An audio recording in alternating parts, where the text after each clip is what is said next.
Madam, Saraswati পুজো মানে তো ছোটোবেলার একটা আবেগ সবসময় থাকে। আপনাদের সময় সরস্বতী পুজো, কিন্তু নতুন যারা রয়েছে তাদের কাছে সরস্বতী পুজো কতটা আবেগের করে তুলেছেন, মানে এবারে সরস্বতী পুজো আপনার স্কুলে? সরস্বতী পুজোর সাথে তো একটা ভীষণভাবে একটা আবেগ জড়িত, আর ছাত্রীরা খুব আন্তরিকভাবে আমাদের পুজোয় কিন্তু তারা কাজ করে। প্রতি বছরই আমরা দেখি যে তাদের দিদিমণিরা যেভাবে গাইড করেন, সবাই তো নয়, আমাদের প্রায় 1350 স্টুডেন্টস, এত ছাত্রী তো আর ইনভলভ হতে পারে না, কিন্তু যারা করে, এই ধরুন রাইট ফ্রম ক্লাস 5, আমাদের একটি হোস্টেলও আছে, হোস্টেলের বাচ্চারাও ভীষণভাবে পার্টিসিপেট করে।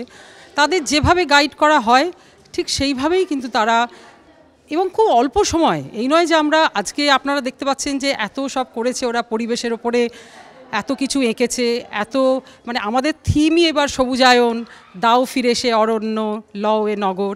এটা কিন্তু আমরা কিন্তু খুব কম সময় দিয়েছি। এই ধরুন বড়জোর সেকেন্ড হাফে 2 দিন ওরা করেছে, আর শনিবারটা, এর মধ্যে ওরা এত কিছু করে ফেলেছে।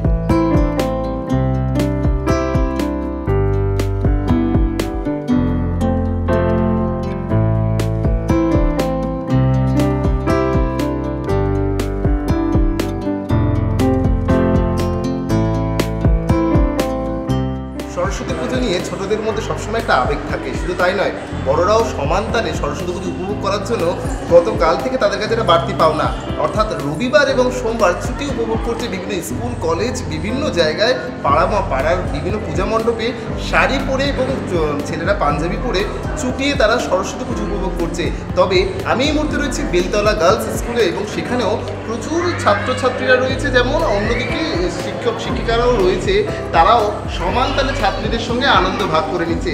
তারই মাঝে একটু ছাত্রীদেরকে জিজ্ঞেস করব, কারণ সরস্বতী পুজো মানেই তো একটা আবেগ, সেই আবেগের জায়গা থেকে সাজগোজ অন্যতম একটি বিষয়। তবে সাজতে তাদের কতটা সময় লাগলো, ফুল কি তারা খেয়েছে সরস্বতী পুজোর আগে, সবটাই জিজ্ঞেস করবো। ফুল খাওয়া হয়েছে? আগে খেয়েছে না পরে খেলে? না, পরে, পুজো পরে যে প্রসাদটা দেওয়া হয় তার সাথেই আমরা খেয়েছি। বেশ, আর সাজতে তো অনেক সুন্দর করে সেজে দেখছি, কতক্ষণ সময় লাগলো? 1 ঘন্টা। অর্থাৎ শাড়ি পরবো না দেখো কোনো হয়, পুজোতে হলুদ শাড়ি এবং সুন্দর করে পরিপাটি করে সাজা, এবং সব থেকে বিশেষত মায়ের শাড়ি পরে সরস্বতী পুজোটাকে যদি উপভোগ করা যায়, এটা হয়তো চিরস্মরণীয় হয়ে থাকে সবার কাছে। বাকিরা কি বলছে, বাকিরাও কি একই মত? আর সরস্বতী পুজোতে শাড়ি তো অন্যতম বিষয়। এই শাড়িটা কি তোমার না মায়ের? তো কতক্ষণ লাগলো এবং কে সাজিয়ে দিল? শাড়িটা পরিয়েছে মা, সেজেছি নিজে। শুধু কি নিজের স্কুলে দেখা হলো নাকি অন্য সমস্ত স্কুলে দেখা? কি প্ল্যান, কাল থেকে কি প্ল্যান করলে আজ পর্যন্ত? কালকে বাড়িতে পুজো ছিল, বাড়িতে পুজো অঞ্জলি দেয়া, আর আজকে তো অবশ্যই স্কুল ছাড়া সরস্বতী পুজো, স্কুল তো মাস্ট, স্কুলে আসতেই হবে, ওই জন্য আজকে স্কুলে।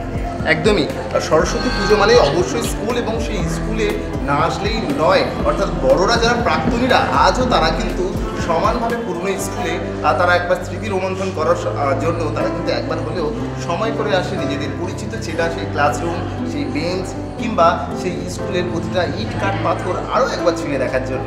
ক্যামেরায় সুপ্রতীকের সাথে আমি দেবরাজ হালদার, বাংলা।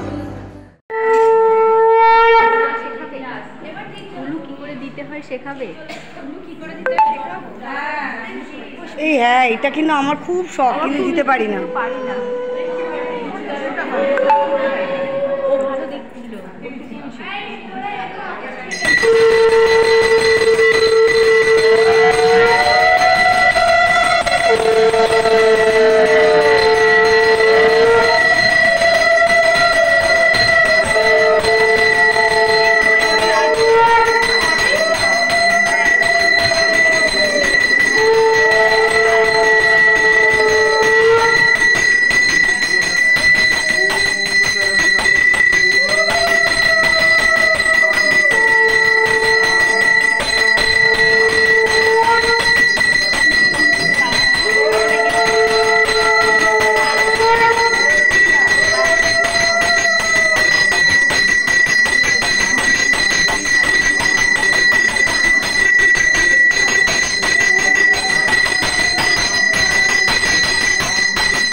প্রসাদ।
শেখাবে এই হ্যাঁ, এটা কিন্তু আমার খুব শখ, কিন্তু দিতে পারি না। পারি না।